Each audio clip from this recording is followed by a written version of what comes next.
Com o desembargador Rogério de Oliveira, João Batista Damasceno e Antônio Carlos Esteves, o nosso poeta aqui. Olha, a poesia já estará amanhã mesmo no a nossa página Encontro com a Justiça no Facebook.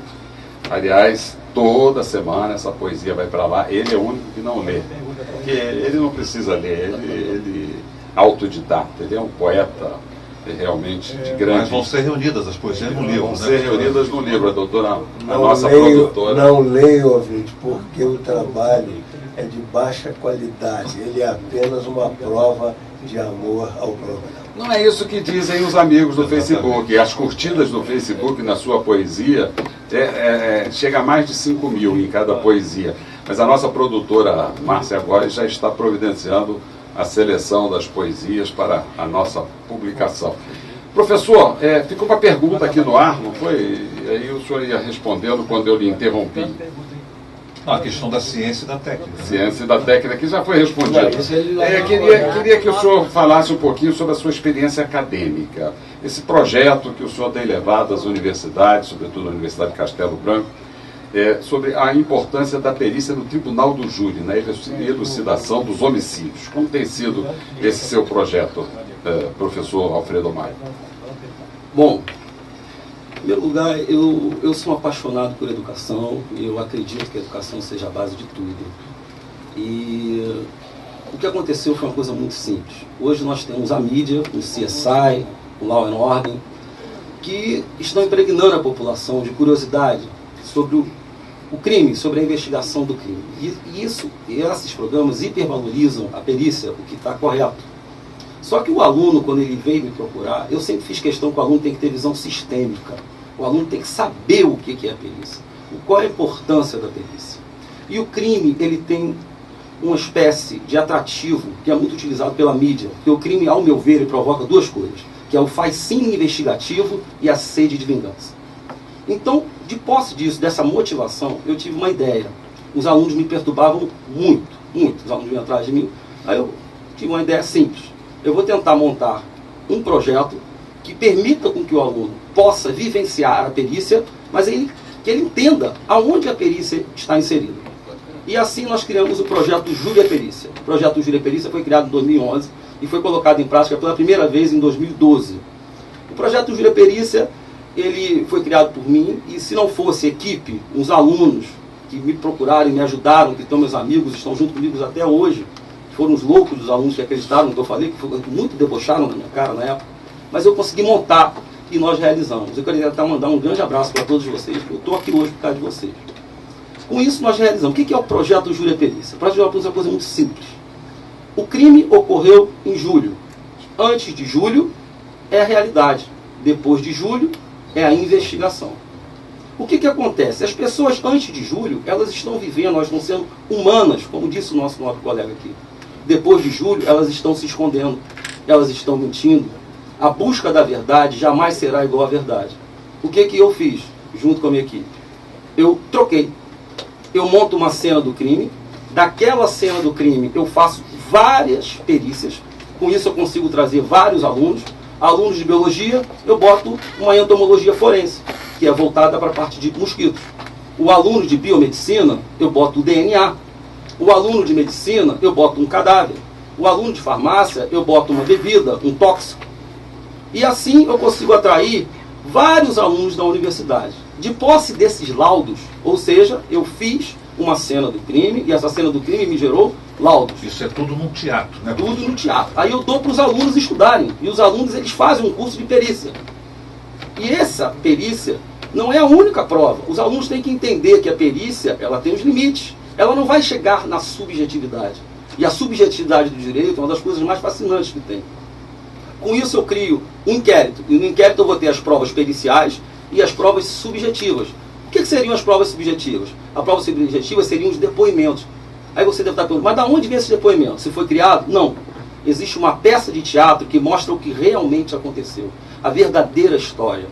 Então, primeiro ocorre um julgamento e é escolhido 7 pessoas do público que vão julgar. Por que eu escolhi o tribunal do júri? Porque o tribunal do júri tem o princípio da plenitude de defesa, que é maior que a ampla defesa, que me permite uma comunicação melhor. com os jurados e com o público que assiste. E eles são treinados para que essa comunicação chegue a eles, e com isso eles aprendam perícia, eles aprendam direito e eles aprendam um montão de coisa. Vamos à prática. Nós fazemos um tribunal do júri, esses inquéritos são jogados para 2 alunos de direito, é um promotor e um defensor. As perícias são entregues para alunos de biologia, biomedicina, biomedicina, odontologia, medicina, entre outras especialidades. Esses alunos são preparados e se faz um julgamento de forma totalmente espontânea. Ninguém sabe de nada. Tentando reconstituir a cena do crime, tentando desvendar o que aconteceu na cena do crime. O julgamento, como se fosse um crime. É como se a gente voltasse no tempo e conseguisse a filmagem de toda a história que levou a ocorrer a morte da Elisa Samúdio. Professor, eu lido, né, como juiz e julguei acidente, né, a minha vida inteira, né, fui juiz de acidente de trabalho, né, durante 15 anos na mesma vara, julguei responsabilidade civil, né, de erros médicos. Eu sempre deparei com um problema que é na aquisitação, na formulação dos quesitos pelos advogados, uma incompreensão de como formular o quesito. E a pergunta é mal feita, a resposta, né, não vem adequadamente. E às vezes, devia ser uma boa causa, ela é destruída não pelo trabalho jurídico do advogado, mas pelo fato de não ter feito a pergunta adequadamente. E eu estou lembrando aqui agora de um caso que ocorreu no Rio de Janeiro, Ciro, de um deputado, que foi secretário municipal, que bateu na mulher. Né? O governador chegou a dizer que tem que saber as razões pelas quais ele bateu na mulher. E aí tem um laudo oficial. Essa mulher teve os hematomas, né, tem as escoriações, tem as lesões. Logo em seguida, feita 2, 3 dias depois. Inclusive, o deslocamento de um dente. E aí vem um outro perito, que por acaso também é perito oficial, já viu a perícia, é amigo até do médico que é vereador na Zona Oeste, e faz um outro laudo, e comparando os laudos, efetivamente, nenhum dos 2 laudos são mentirosos. Porque assim, uma pessoa pode perder o dente em razão de um soco, mas uma pessoa pode perder o dente em razão de um tombo. Assim, todo dente perdido é porque a pessoa levou soco? Não. Do marido? Né? Do marido. Levou soco do marido? Não. Pode cair dentro de casa, pode cair na escada, pode né? Há outros motivos que levam a pessoa a perder o dente. Toda lesão, né, na pele decorre, né, da agressão do marido? Não. Ela pode se queimar na panela, pode se arranhar na parede. Então tem um segundo laudo, né, um laudo paralelo, com respostas aparentemente adequadas, né, dentro de um troço desse. Tem todo o dente perdido, né, decorre de um soco do marido, pode ser por outro motivo. E ele via os olhos assim, como é que a perícia, né, pode responder coisas dependendo da pergunta que é feita. Né? E lidando com isso nos processos, eu encontro este problema, dessa dificuldade dos advogados em fazer a pergunta adequada. Só acho que o advogado, antes de fazer um quesito, ele devia consultar um perito, ou ter assistência de um médico que o ajudasse a fazer a pergunta, para ele ter a resposta adequada. Antes da resposta, ouvinte, isso é muito importante. Presta atenção nisso, pelo seguinte: existe uma fase no processo do júri, chama-se quesitação. Se são as perguntas que se fazem, né? Fulano de tal, no dia tal, fez isso. Bom, se essas perguntas não forem formuladas adequadamente, anula o julgamento.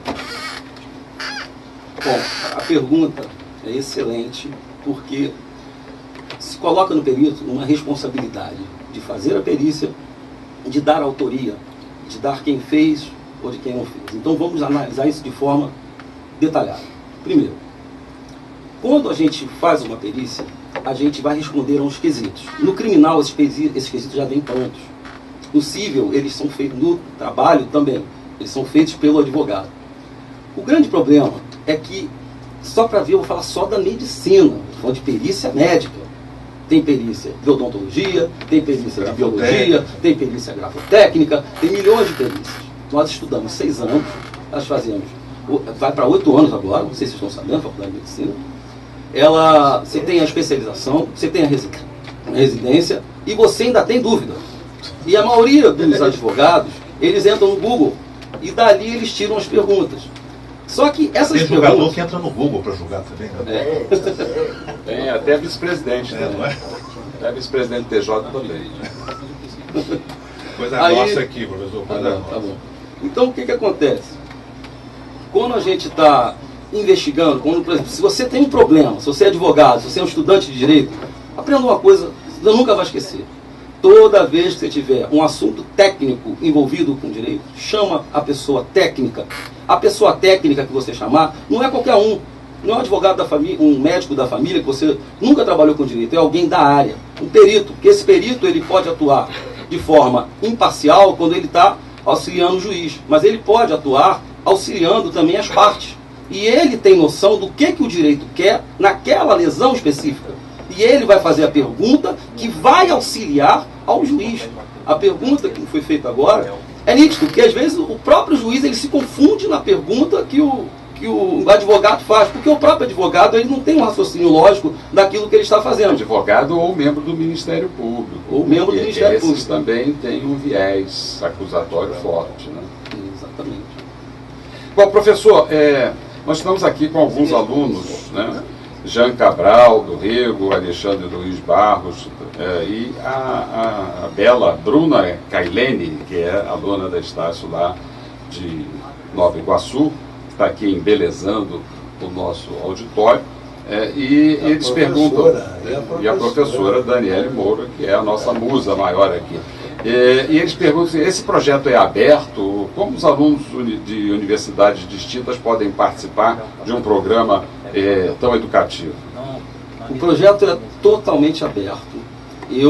Inclusive, eu só vou terminar o que é o projeto, aí depois eu vou dar todas Porque as o dicas. relevante do projeto é aquela questão do antes e depois. Exatamente. Que o julgamento é feito Sim. antes de se saber o que realmente aconteceu. Exatamente. E com isso Esse as é o pessoas têm diferencial, noção. né? Quando você faz um julgamento e as pessoas vão lá e julgam, elas formam opiniões. Elas usam o conhecimento deles para julgar a sua cultura, a sua maneira de ver as coisas. Quando acaba o julgamento, o público fica sedento de saber o que aconteceu. Que é o segundo Aí ato. é o segundo ato, entra a peça de teatro. Essa peça de teatro ela é ensaiada escondida. Então não tem vaga só para profissionais de direito. Tem vagas para qualquer tipo de aluno de universidade da saúde, qualquer um, engenheiro, qualquer um. É só procurar que a gente bota lá, sou eu que crio, eu junto com minha equipe, a gente cria, a gente pode botar o crime que a gente quiser. Deixa eu dar um depoimento aqui. Eu assisti a peça pelo YouTube, que está no YouTube a peça. E é fantástico, assim, os alunos todos, assim, não são profissionais, mas de um profissionalismo assim, exemplar. Eles encarnam realmente a figura e você morre de rir nas partes que são engraçadas e você fica apreensivo para saber quem foi o assassino. E faz uma integração entre as diversas ciências. Exatamente, interdisciplinar. Conclua então, professor, que eu tenho aqui várias perguntas dos ouvintes. Uma delas disse que ouviu uma entrevista do senhor sobre o caso do goleiro Bruno. Se o senhor participou desse caso ou se o senhor pode esclarecer como é que a perícia funciona quando não há cadáver, como foi aquele caso. Mas antes conclua aí sobre o projeto que está suscitando muitas curiosidades aqui, os nossos ouvintes. Então, o projeto Júri Perícia, ele tem 3 fases. A primeira fase é um julgamento, baseado numa história fictícia. Esse julgamento é feito ao vivo, no modelo do Tribunal do Júri. Quem decide é o público, eu escolho 7 pessoas que decidem. Quando acaba o julgamento, fica todo mundo querendo saber quem matou, o que houve. Aí eu boto uma peça de teatro. A peça de teatro é a vida. O projeto, ele é engraçado, as pessoas... um projeto fala de crime, deve ter... Não, o projeto fala de vida, ele não fala de morte.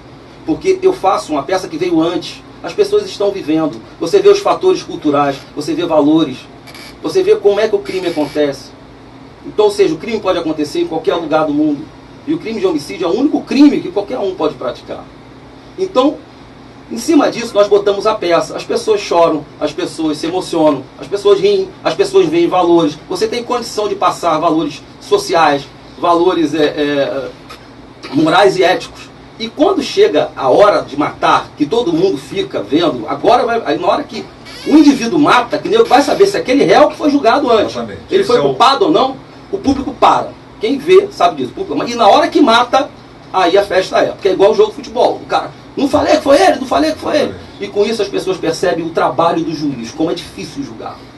Porque aí ele vai sentir na pele. Porque a perícia não mente, mas a testemunha mente.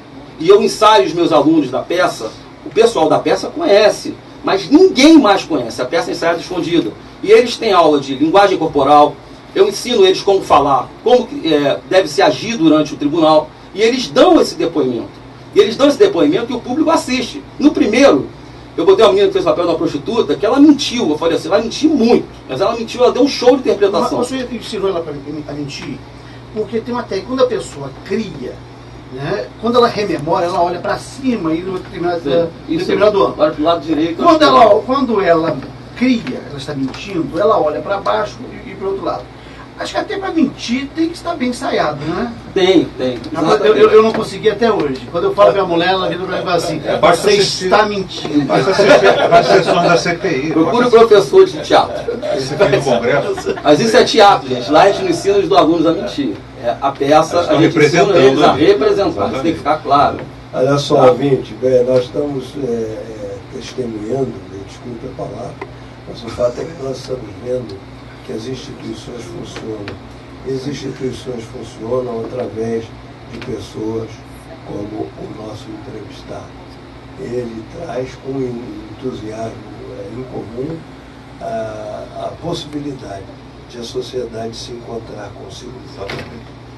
E só para eu terminar, quando acaba a peça e na hora que mata, o público começa a julgar, aí começa a confusão. Contando a história dessa moça, a moça viu uma das juradas, que era a mãe de uma aluna, que eu não lembro quem foi, a menina mentiu e ela prendeu o réu, baseado no depoimento dela. Na hora da peça, que a menina pega o midazolam, que era para fazer o Boa Noite Cinderela, que aí já entra a parte de farmácia, de perícia, e ela que promove tudo, a moça deu um berro, gritou um palavrão, que eu não posso gritar aqui, e ela se envolveu, você é uma mentirosa, eu prendi o moço. Ou seja, as pessoas percebem quanto é difícil julgar. E eu não estou falando isso para fazer política, não. É muito difícil. Porque não você aquele não conhece. Do quaquá pro pesão, não, né? Eu não sei. Deixa eu dar um outro recado. Isso que o nosso entrevistado está falando pertence ao cotidiano brasileiro. Nós tivemos alguns anos atrás aí o caso do Paulo César de Faria, em que um mau profissional da perícia tentou fantasiar o cenário em que houve um duplo crime, porque mataram o senhor Paulo César de Faria e a sua namorada. E tentaram montar grosseiramente, todo mundo viu isso, e o indivíduo acabou tendo que ele mesmo responder pelos seus atos criminalmente. E em São Paulo nós tivemos o caso dos monstros, Nardoni.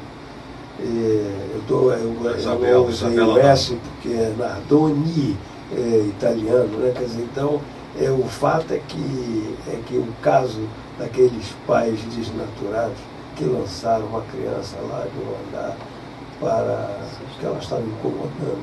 Então a perícia, através da sua técnica, pôde desvencilhar o fato da dinâmica. Só tem um caso no Brasil que a perícia não teve jeito, né? Que foi o caso do Rio Centro, em que a bomba explode no colo, né, do sargento, fere o capitão que estava, né, no volante, que queima todo o lado direito, explode o lado direito do capitão. O Exército até hoje diz que aquilo foi colocaram uma bomba entre os dois no colo. Eu não sei e se o até capitão, hoje. Até hoje, ele, inclusive, ele foi reformado como coronel. Ele foi ao posto coronel, mesmo sem condições físicas para... Porque aquele ridículo que foi explicar com uma vareta por que aquilo tinha sido um ato não dos dois, aquilo ali, o indivíduo que se presta ao papel daquele, ele envergonha as Forças Armadas. Ele foi promovido a general, que foi o general Job. Nós vamos a um pequeno intervalo e voltamos em seguida com a entrevista com o professor Alfredo Maia.